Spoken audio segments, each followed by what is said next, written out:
Sumainyo ang Panginoon. At sumainyo rin. Ang mabuting balita ng Panginoon ayon kay San Juan. Papuri sa iyo, Panginoon. Noong panahong iyon, sinabi ni Jesus sa mga Hudyo, "Ang aking ama'y patuloy sa paggawa at gayon din ako." Lalong pinagsikapan ng mga Hudyo na patayin siya sapagkat nilabag na niya ang batas tungkol sa araw ng pamahinga ay sinasabi pa niyang ang Diyos ang kaniyang ama. At sa gayoy, ipinapantay ang sarili sa Diyos. Kaya't sinabi sa kanila ni Jesus, dapat ninyong malaman na walang ginagawa ang anak sa kanyang sarili lamang. Ang ginagawa lamang niya ay ang nakikita niyang ginagawa ng ama. Ang ginagawa ng ama ay siya ring ginagawa ng anak sapagkat minamahal ng ama ang anak at ipinakikita sa anak ang lahat ng ginagawa niya. At higit pa sa mga ito, ang mga gawang ipakikita sa kanya ng ama at manggigilalas kayo. Kung paanong binubuhay ng ama ang mga patay, gayon din naman bubuhayin ng anak ang sino mang nais niyang buhayin. Hindi humahatol kanino man ng ama. Ibinigay niya sa anak ang buong kapangyarihang humatol upang parangalan ng lahat ang anak tulad ng kanilang pagkaparangal sa ama. Ang hindi nagpaparangal sa anak ay hindi nagpaparangal sa amang nagsugo sa anak. Sinasabi ko sa inyo, ang nakikinig sa aking salita at nananalig sa nagsugo sa akin ay may buhay na walang hanggan. Hindi na siya hatulan kundi inilipat na sa buhay mula sa kamatayan. Tandaan ninyo, darating ang panahon, ngayon na nga, na marinig ng mga patay ang tinig ng anak ng Diyos at ang makinig sa Kanya ay mabubuhay. Ang Ama ang may kapangyarihang magbigay buhay at ang anak ay binigyan niya ng kapangyarihang magbigay buhay. Binigyan din siya ng kapangyarihang humatol sapagkat siya ang anak ng tao. Huwag niyo itong pagtakhan sapagkat darating ang oras na marinig ng mga patay ang kanyang tinig. Sila'y muling mabubuhay at lalabas sa kinalilibingan nila. Lahat ng gumawa ng mabuti ay pagkakalooban ng buhay na walang hanggan at lahat ng masama ay parurusahan. Wala akong ginagawa sa sarili ko lamang, humahatol ako ayon sa sinasabi sa akin ng Ama, kaya't matuwid ang hatol ko. Hindi ang sarili kong kalooban ang aking sinusunod, kundi ang kalooban ng nagsugo sa akin. Mga kapatid, ang mabuting balita ng Panginoon. Pinupuri ka namin, Panginoong Heso Kristo. Welcome sa Our Lady of Lazaret Quasay Parish kung saan ayos lang pong umiyak at samahan tayo ng mahal ay nasa pag-iyak at sa pagdarasal upang maging maayos ang lahat. Narinig po natin sa ating Ebanghelyo ang naging tugon ni Kristo sa mga tao, lalo na sa mga Skriba at Pariseo, kung bakit siya nagpagaling sa araw ng pamahinga. Una, dahil Diyos siya. Meron siyang kapangyarihan kahit sa anumang batas, kahit pa yan ay batas ng araw ng pamahinga. At ikalawa, dahil siya at ang Ama ay patuloy sa paggawa. Sa dalawang maliwanag na tugon na ito, pinagtangkaan na nila ang buhay ng ating Panginoon. Well, alam po ba ninyo na ang dalawang maliwanag na tugon na ito ng Panginoon ay po pwede ring maging tugon sa marami sa atin ngayon? Lalong-lalo na sa mga nagtatanong ng presensya at pagkilos ng Diyos sa mga pagkakataong kailangan nila. May mga tao po kasi na nagsasabing parang walang Diyos o wala talagang Diyos. O mga tao nagsasabing malayo ang Diyos o natutulog ang Diyos kapag nakakaranas na sila ng mga matitinding problema, either directly or indirectly. Indirectly, problema sa mundo, yung gera ngayon, yung matinding kahirapan na nakikita nating pumapatay ng napakaraming mga tao. At yung direct na paghihirap, matinding problema sa pamilya, kalusugan, matinding problema sa pera. Nandoon na ang pagtatanong, nasa saan ang Panginoon, nasa saan ang pagkilos ng Panginoon. Muli po, maliwanag ang tugon ng Panginoon na tugon niya sa mga tao sa ating Ebanghelyo ngayon. Ang tugon niya rin sa atin ngayon ay una, Diyos siya, makapangyarihan siya. Kaya't ang kanyang presensya ay hindi nakadepende sa pakiramdam o sa tingin natin. Kahit na ang pakiramdam o tingin natin ay wala siya, nandoon siya. Hindi tayo ang magdidikta ng kanyang presensya. In fact, kahit na sabihin nating wala siya, kahit na hanga din nating wala siya, mananatiling nandoon siya. Ikalawa, siya at ang Ama ay patuloy sa paggawa. Hindi siya tumitigil sa pagkilos. Hindi siya natutulog. Tama namang sinasabi sa aklat ng Genesis na mahinga ang Diyos. Pero hindi ito in a sense na tumigil siya sa pag-sustain ng buhay ng mga nilikha niya. Lalong-lalo na tayo na pinakamahalaga para sa Kanya. He does not stop sustaining us, protecting us. And that should be for us more than enough para mapanatag. Hindi tumitigil sa pagkilos ang Diyos para sa kabutihan natin. No wonder ang sabi sa atin ng Panginoon, tumulad tayo sa mga bata na magtiwala tayo tulad ng pagtitiwala o pananampalataya ng mga bata sa mga nakatatanda. O di ba? Ang mga bata, basta't nandyan ang magulang nila, ang guardian nila, panatag sila. Nandun ang pagtitiwala nila sa presensya ng kanilang mga magulang, sa presensya ng kanilang mga pinagtitiwala ang guardian na kailanman di sila iiwan. Basta sinabi pa, lalo ng kanilang mga magulang or guardian, nandito ako, hindi kita pababayaan. Nandoon ang pagtitiwala agad ng mga bata. Hindi ba? Minsan, nakita nyo na ang batang hindi makatulog, pero sabihan nyo lang, nandito ako, titingnan kita, babantayan kita, hindi ako matutulog. O matulog man ako, nasa tabi mo ako.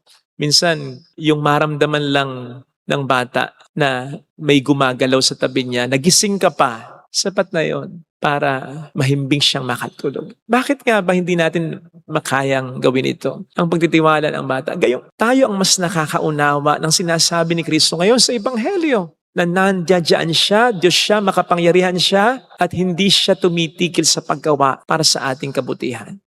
Well, I believe ito'y sapagkat madalas nililimitahan natin ang katotohanan at presensya niya at ang pagkilos niya for our physical well-being lang. Halimbawa, kaligtasan sa mga problema, kaligtasan sa pagkakasakit, sa aksidente, maging sa kamatayan, kaligtasan sa malalaking problema tulad ng kagipitan sa pera. Madalas doon lamang natin lilimitahan sa mga blessings na yan, ang presensya at pagkilos niya. Hindi natin iniisip na kahit na wala tayo o kulang tayo ng mga blessings na nandoon pa rin siya. Besides, hindi yan yung mga blessings na mahalaga. Nagkatawang taong Panginoon para ibigay sa atin ang mga blessings na yan. Pero hindi lang yan, kundi ultimately, yung pinakamakatutulong sa atin ang ating kaligtasan. Kaya nga sabi niya, anong mapapala ng tao? Makamtan man niya ang buong mundo. Kung ang kapalit naman ito ay ang kanyang buhay. Ang pinakamahalagang biyaya ay yung tayo makasama niya. At yun, doon niya talaga tayo isusustain.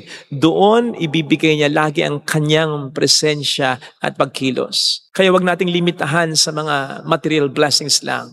Besides, sabi nga natin, God is mysterious. Ganun din ang kanyang mga gawa. He works in mysterious ways. Na maaaring hindi natin naintindihan, pero siguradong makatutulong para sa ating kabutihan. Yung mga hindi natin maintindihan. Halimbawa, yung kahit may problema tayo, yung kahit may mga pagsubok tayong naranasan, pwede niyang gamitin ng lahat ng karanasang yan upang magdulot sa atin ng kabutihan. At yung kabutihan nga pong sinasabi ko, ay hindi lamang kabutihang material, pisikal, kundi kabutihang spiritual. Sapagkat ang pinakapakay ng presensya at patuloy na pagkilos ng Diyos sa ating buhay ay yung ma-accomplish niya ang tunay niyang layunin sa atin, ang kaligtasan natin. Ang tunay niyang layunin sa atin na tayo ay maging katulad pa niya. For us to become more like Him. At kung kinakailangan na gamitin niya yung mga pagsubok na maranasan natin, kung kinakailangan maranasan natin yun in the first place, ibibigay niya.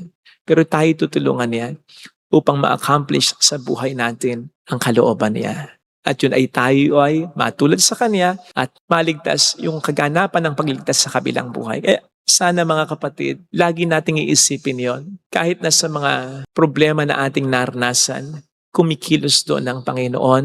Huwag nating limitahan ang kanyang pagkilos sa mga mabuting experiences lang. Sapagat kumikilos at kikilos ang Diyos. Kahit sa ating mga not so good experiences, kahit sa mga worst experiences natin, for Him to accomplish kung ano yung gusto niya para sa atin. Doon siya mas nananatili ang kanyang presensya. Doon siya mas kumikilos.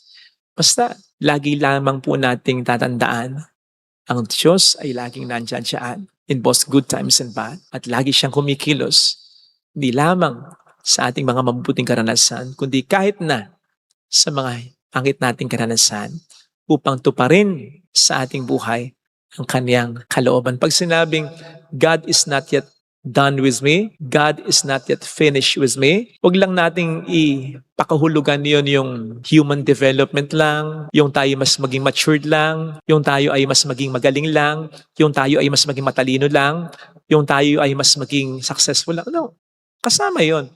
Pero more than that, God is not yet done with us sa aspeto na He wants us to become more like Him. Yun ang kanyang primary project sa atin. For us to become more like Him. Kaya nga sabi niya, be perfect as your Heavenly Father is perfect. Kaya kahit na sa mga times na meron tayong problema, huwag nating pagdududahan ang kanyang presensya at ang kanyang pagkilos kasi pwede niyang gamitin ang ating mga pangit na karanasan para matupad sa atin ang kanyang kalooban. Kaya kahit sa mga pangit na karanasan ngayon, huwag nating kukwestiyonin ang presensya at pagkilos ng ating Panginoon. Amen. Lagay natin ang ating kanang kamay sa tapat ng ating puso.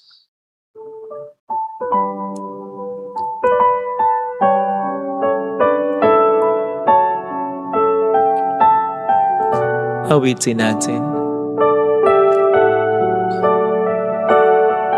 Alam kong may magagawa ang Diyos. Alam kong may magagawa. Ang nasabi ng tahasan ay naisaloob ko kahit papaano na parang wala ka o hindi ka nakikinig sa akin, wala kang pakialam, hindi ka kumikilos, wala kang ginagawa. Tunay nga, Panginoon, na hindi kita pwedeng limitahan. Hindi ako ang nagdidikta ng iyong katotohanan, lalong-lalo na ng iyong mga pagkilos. Ang kailangan ko ay diktahan ang sarili ko na manampalataya sa iyo, sapagkat hindi ka nawawala at hindi ka nagpapahinga sa paggawa ng mabuti para sa kaligtasan ko. Tatandaan ko yun. Mayroong magandang mangyayari higit pa sa inaasahan mo, sapagkat mahal ka ng Diyos. Tandaan, kung lalapit ka kay Jesus, maaaring matagal, maaaring maging mahirap, pero magiging maayos din naman. Mayroong magandang mangyayari sa iyo. Mangyayari sa iyo.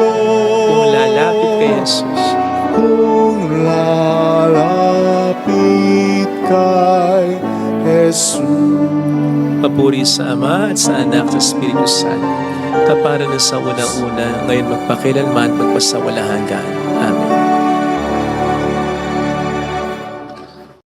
Pag-aalay.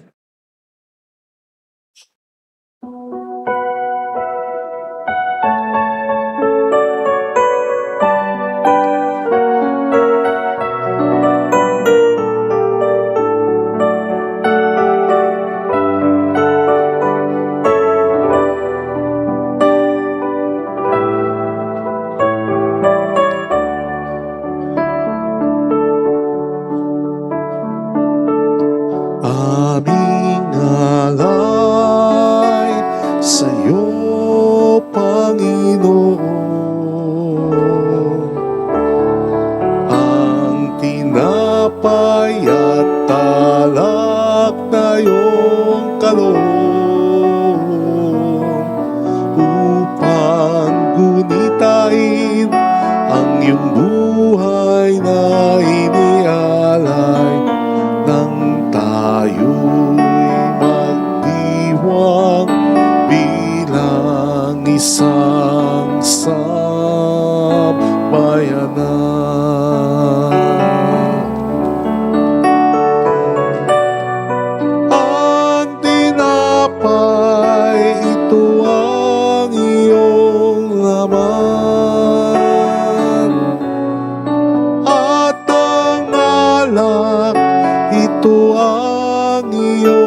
kaloob upang gunitain ang iyong buhay na inialay nang tayo'y magdiwang bilang isang sambayanan.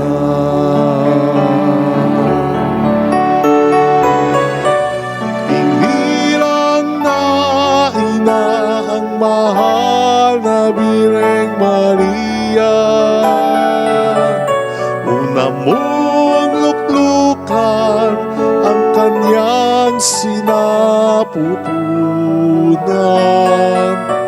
Sa aming pagtanggap sa iyo, ikaw nawa'y manahan sa aming mga puso nang lumago sa kamanalan. Aming alay sa'yo, Panginoon, ang tinapay at alak na iyong kaloob upang gunitain ang iyong buhay na inialay nang tayo'y magdiwang bilang isang sambayanan.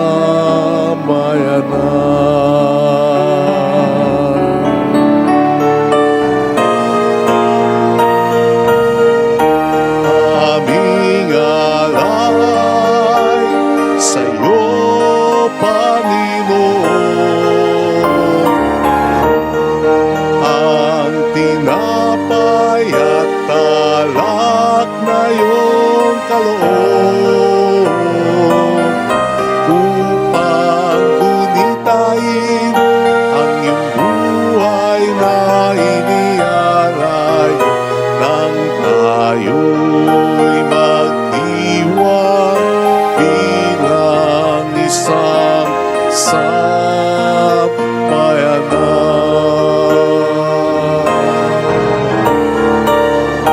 Aming alay sa'yo, Panginoon, ang tinapay at alak na iyong kaloob upang gunitain ang iyong buhay na inialay nang tayo'y magdiwang bilang isang sambayanan.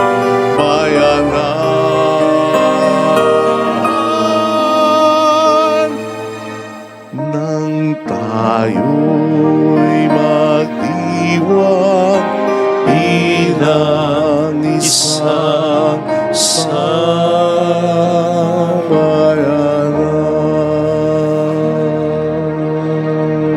Manalangin tayo, pang ating handog ay maging kalugod-lugod sa Diyos Amang makapangyarihan. Tanggapin nawa ng Panginoon itong paghahain sa iyong mga kamay, sa kapurihan niya at karangalan sa ating kapakinabangan at sa buong sambayanan niyang banal. Ama naming lumikha, ang paghahain ito naway maganap sa ikapagkapatawad ng mga kasalanan at sa ikapagkakamit namin ng bagong buhay at kaligtasan sa pamamagitan ni Jesucristo, kasama ang Espiritu Santo magpasa walang hanggan. Amen. Sumainyo ang Panginoon. At sumainyo rin, Itaas sa Diyos ang inyong puso at diwa. tinaas na namin sa Panginoon. Pasalamatan ng ating Panginoong Diyos. Marapat na siya ay pasalamatan. Ama naming makapangyarihan, tunay nga pong marapat na ikaw ay aming pasalamatan sa pamamagitan ni Jesucristo na aming Panginoon. Sa aming kusang pagtitiis ng hirap, tinutulungan mong aming maitumpak ang kinamihas ng pagsalungat sa pananagutang iyong iniandas. Sa aming pagtulad sa anak mong mahal na nagpakasakit para sa tanan, ang pag-isikap namin iyong kinalulugdan at ang pagpapakabuti namin iyong ikinararangal. Kaya kaisa ng mga anghel na nagkisiawit ng papuri sa iyo ng walang humpay sa kalangitan, kami nagbubunyi sa iyong kadakilaan. Santo, Santo, Santo, Panginoong Panginoong Diyos Diyos ng mga hukbo, napupuno ang langit at lupa ng kadakilaan mo. O sana sa kaitaasan, pinagpala ang naparirito sa ngalan ng Panginoon. O sana sa kaitaasan. Magsilud po ang lahat.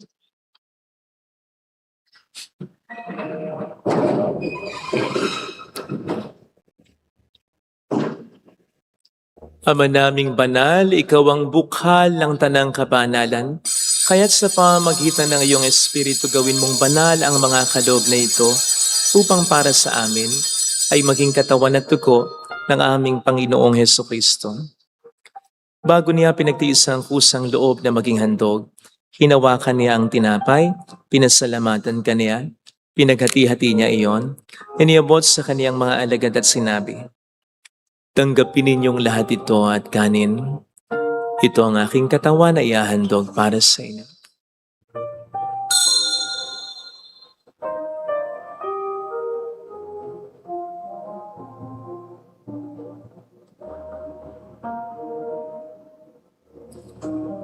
Gayun din naman nang matapos ng hapunan, nawakan niya ang kalis, muli kaniyang pinasalamatan.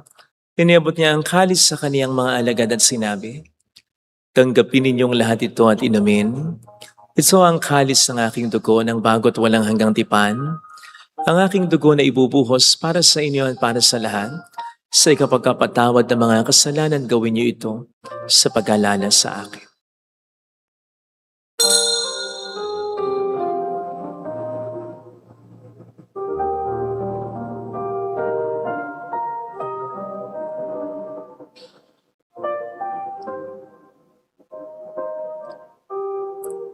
Ang misteryo ng ating pananampalataya, si Si Kristo'y namatay, si Kristo'y nabuhay, si Kristo'y babalik sa wakas ng panahon.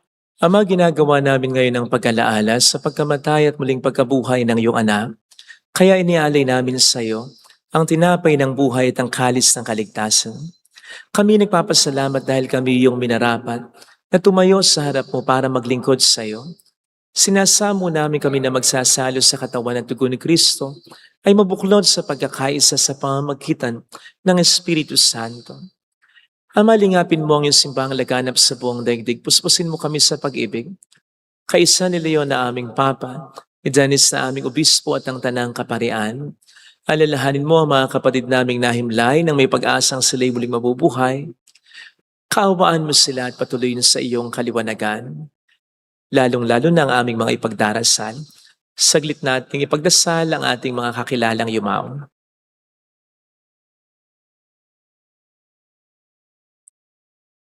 Kaawaan mo at pagkingtapatin kaming lahat na makasalo sa iyong buhay na walang wakas. Kaysa ang mahal na Birhen ng Lasalet, ang ina ng Diyos, isanuse ang kabiyak ng kanyang puso lahat ng mga banal na namuhay dito sa daigdig ng kalugod-lugod sa iyo.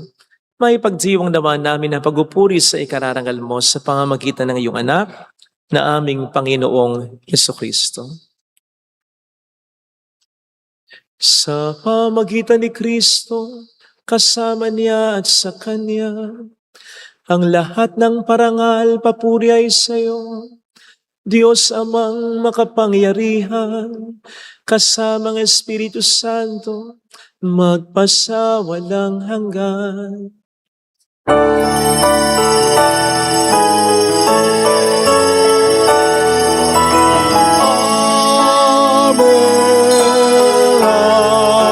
Amen.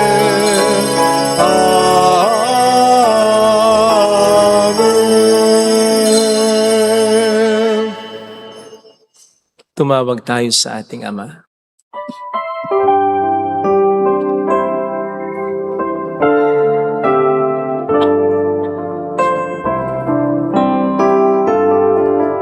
Ama namin, sumasalangit ka, sambahin ang ngalan mo, mapasa amin ang kaharian mo, sundin ang loob mo dito sa lupa. paranang sa langit. Bigyan mo kami ngayon ng aming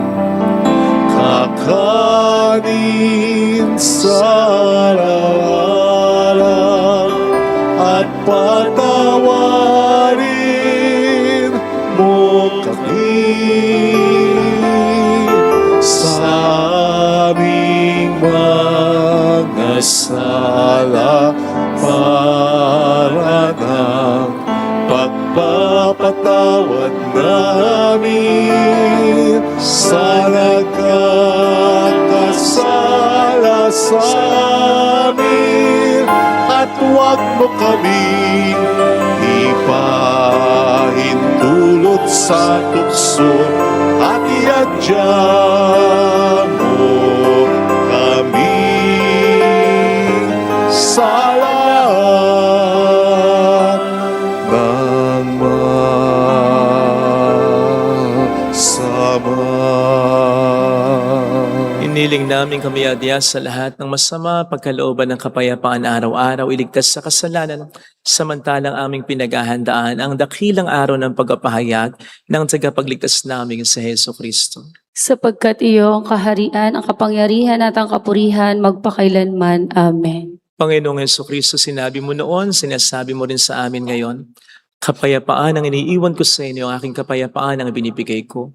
Tunghayin mong aming pananampalataya, huwag ang aming pagkakasala. Pagkalooban mo kami ng kapayapaan at pagkakaisayon sa iyong kalooban, kasama ang Espiritu Santo magpasa walang hanggan. Amen. Ang kapayapaan ng Panginoon ay sumainyo nawang lahat. Sumayo. Magbigayan tayo ng kapayapaan sa isa't isa. Peace be with you. Kapayapaan. Peace be with you. Kordero ng Diyos na nag-aalis sa mga kasalanan ng sanlibutan, maawa ka sa amin.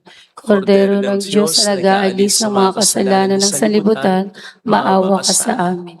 Kordero ng Diyos na nag-aalis ng mga kasalanan ng sanlibutan, pagkaloob mo sa amin ang kapayapaan.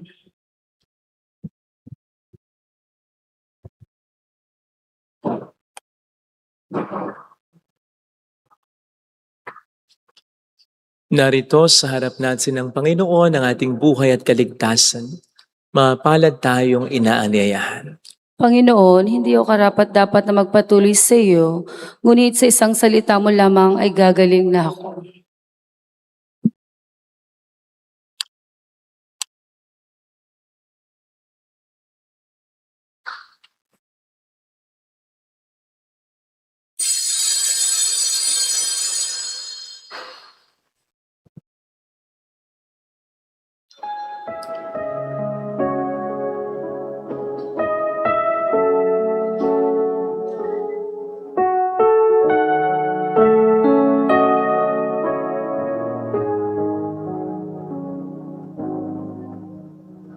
Mapapalad ang Panalangin para sa espiritual na pakikinabang. Panginoong Hesus, ako ay naniniwala na ikaw ay nasa kabanal-banalang sakramento. Iniibig kita ng higit sa lahat at ninanasa kong tanggapin ka sa aking kaluluwa. Sapagkat sa mga sandaling ito, hindi kita matatanggap sa sakramento. Tumuloy ka sa espiritu sa aking puso. Niyayakap kita na para bang naririto ka na. Inaalay ko ng buong buo ang aking sarili sa iyo. Huwag mong hayaang mawalay ako sa iyo. Amen. ngunit sa salita mo ay gagaling na ako.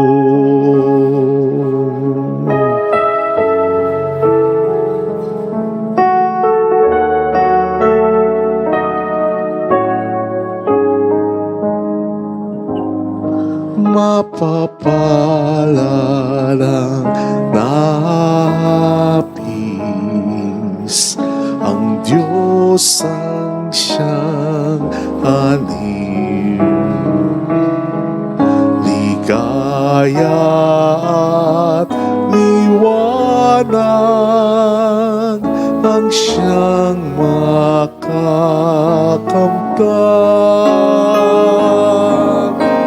Jesus, ako'y di dapat sa'yo ay tumanggap. Ngunit sa salita mo ay gagaling na ako.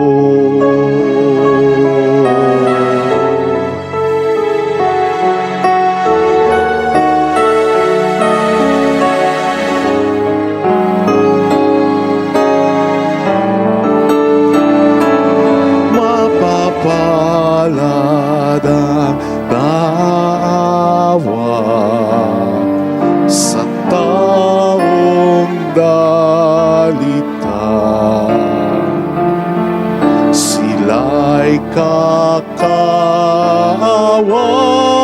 kakaawan at tutulungan niya. Jesus, ako'y di dapat sa'yo ay tumanggap. Ngunit sa salita mo ay gagaling na ako.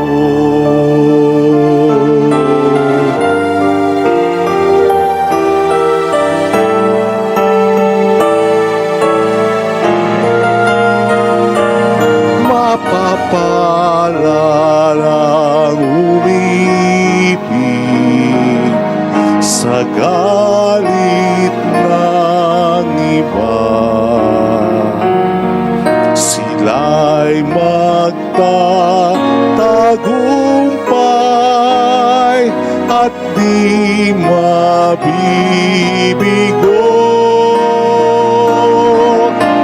Jesus, ako'y di dapat sa'yo ay tumanggap. Ngunit sa salita mo ay gagaling na ako. Jesus, ako'y di dapat sa'yo ay tumanggap. Ngunit sa salita mo ay gagaling na ako.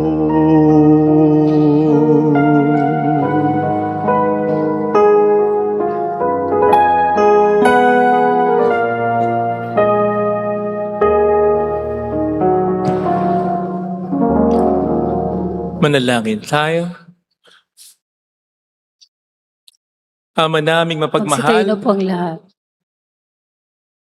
sa pagtanggap namin ng banal na pakikinabang, huwag mong ipahintulot na kami maparusahan ng iyong idinulot para sa aming kagalingan sa pamamagitan ni Hesukristo, kasama ng Espiritu Santo magpasa walang hanggan. Amen. Holy God, Holy Mighty One, Holy Immortal One. Have mercy on us and of the whole world. Holy God, Holy Mighty One, Holy Immortal One. Have mercy on us and of the whole world. Holy God, Holy Mighty One, Holy Immortal One. Have mercy on us and of the whole world. Jesus, King of Mercy, We trust in you. maraming pong salamat sa inyong lahat. Maraming salamat sa lagi niyong pagtulong. Sumainyo ang Panginoon. At sumainyo rin Pagpalain kayo kasama ang ating pamilya na mapagmahal na Diyos, ng Ama at ng Anak, ng Espiritu Santo. Amen. Tumayo tayo sa kapayapaan ni Kristo. Salamat sa Diyos. Salamat din po.